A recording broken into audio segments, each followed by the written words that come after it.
अस्सलाम वालेकुम। अॼु आहे 23 मई, फ्राइडे। सुबुह जा थिया आहिनि 7:15।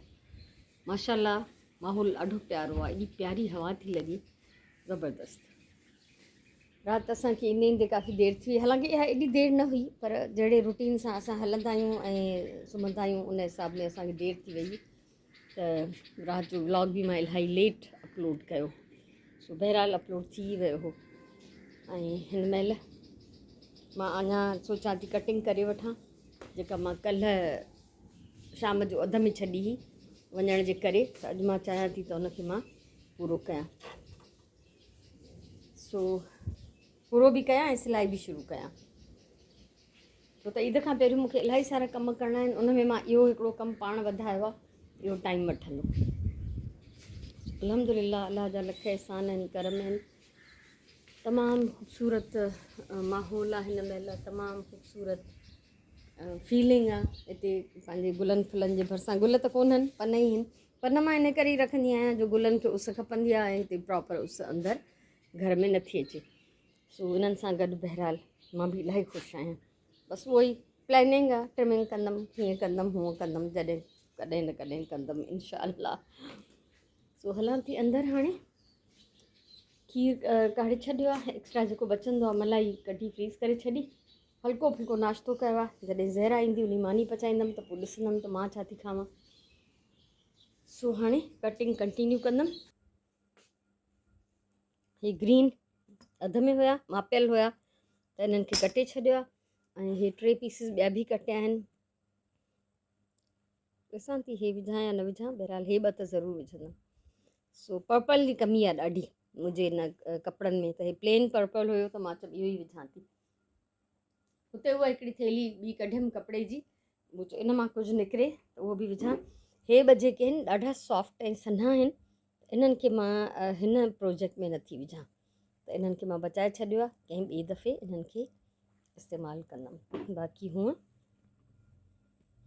अगरि हे घणो हुजे हा न, उहो बि थोरो आहे, हे बि थोरो आहे, त इन मां को सुठो ड्रेस ठही वञे हा, त मां हिनखे रिलीअ में न विझां हा पोइ। सो बहरहाल जेको बि आहे, त हे थोरो थिक आहे कपिड़ो, हे बि इन्हनि जी कटिंग कंदमि हाणे सभिनी खां पहिरियों। 10:15 थिया आहिनि ऐं ज़हरा वञी चुकी आहे। मां हे कटिंग्स ईअं फैलाए रखिया आहिनि कलर्स, त जीअं मूंखे खणण में आसानी थिए त मां कंहिंसां कहिड़ो कलर ॻंढियां ऐं हिकु जहिड़ो रंग जीअं हिक ॿिए सां अटैच न थिए। सो मां हिननि खे ॻंढण जो सिलसिलो जारी रखियो आहे।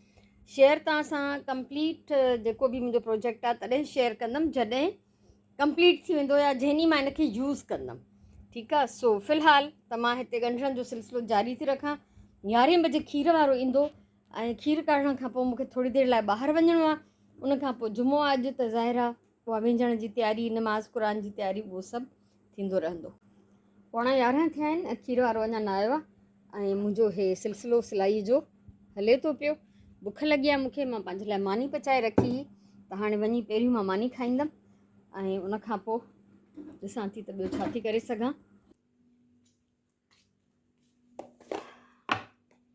मानी ज़हरा जी मानी सां गॾु पंहिंजी पचाए छॾी आहे ऐं खाईंदमि छा सां, मुंहिंजे ख़्याल में ग्वार सां ई खावां थी, ऐं ग्वार ई पई आहे मंझंदि जे लाइ बि।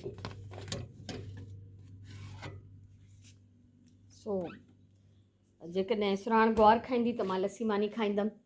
मुंहिंजो त आसान हूंदो आहे ॾाढो, लंच बि त डिनर बि सभु कुझु खीर मानी, लसी मानी, ॾही मानी, वाह वाह। सो फ़िलहालु मां थोरी हितां ग्वार खणी ऐं मानी खाईंदमि। तव्हां उन खाधियूं उहे बि खाई वठां, उन खां पोइ अची वेंदो खीर वारो, त वरी पोइ ॿाहिरि वञण जी तयारी कंदमि। 6:45 थिया आहिनि ऐं मां अची वई आहियां हिते सिलाई करणु। सो गर्मी अॼु एॾी हुई जो मूंखां कोई कमु न पियो पुॼे ऐं हाणे मां आई आहियां त जीअं मां कुझु पीसिस ॻंढे सघां। रील किरी पियो, इहो करिणो पवंदो हाणे। माशाल्लाह काफ़ी पीसिस ठाहे वरिता आहिनि ऐं अञा कमु इलाही आहे। सो इलाही कमु आहे, इहो थींदो रहंदो ऐं इंशाअल्लाह कंप्लीट थी वेंदो फाइनली। ऐं थी सघे थो त मूंखे कुझु टुकड़ियूं ॿियूं कटणियूं पवनि, हे आहिनि त सही काफ़ी, पर मतां खुटी पवनि। सो हाणे त सांझे जी अज़ान अची वई आहे, त वञा थी नमाज़ पढ़ण जे लाइ ऐं नमाज़ खां पोइ किचन में वेंदमि। त फ़िलहाल जे लाइ, अॼु जे लाइ मुंहिंजो ख़्यालु आहे त मां सिलाई खे बंदि थी कयां। ऐं लॻे ईअं ई थो त अॼु जो व्लॉग जेको हूंदो उहो नंढो ई ठहंदो। सो ॾिसूं था केतिरो थो थिए। सांझे जी निमाज़ पढ़ी वरिती आहे ऐं मंझंदि जेको मां ॿाहिरि वई हुअमि कम सां त मां वठी आयमि इहे फर्नीचर पॉलिश। पेंट जे कंहिं बि दुकान तां मिली वेंदी आहे, उन महिल ई फ्रेश हिन मूंखे ठाहे ॾिनी ऐं चयईं त हिन खे 2 कलाक उस में रखी शेक करे पोइ यूज़ कजो। ऐं हिन खे यूज़ करण जो मुंहिंजो इलाही तजुर्बो आहे, त मां कंदी रही आहियां अक्सर। हे लॻंदी ब्रश सां न लॻंदी आहे, हिन मलमल जे कपिड़े सां लॻंदी आहे। त इहो पीस बि हिननि मूंखे ॾिनो। हीअ 1/2 लीटर जी बॉटल मूंखे हिननि 500 रुपए जी ॾिनी आहे। सो इहा मां पंहिंजे लाइ न वरिती आहे, पंहिंजी फेवरेट फैमिली जे लाइ वरिती आहे।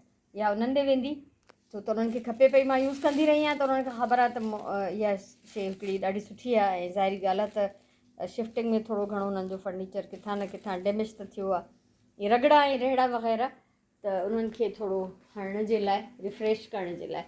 ऐं हिते मां पचाए रही आहियां रात जी मानी। चांवर सुराण भिॼाए छॾिया हुआ ऐं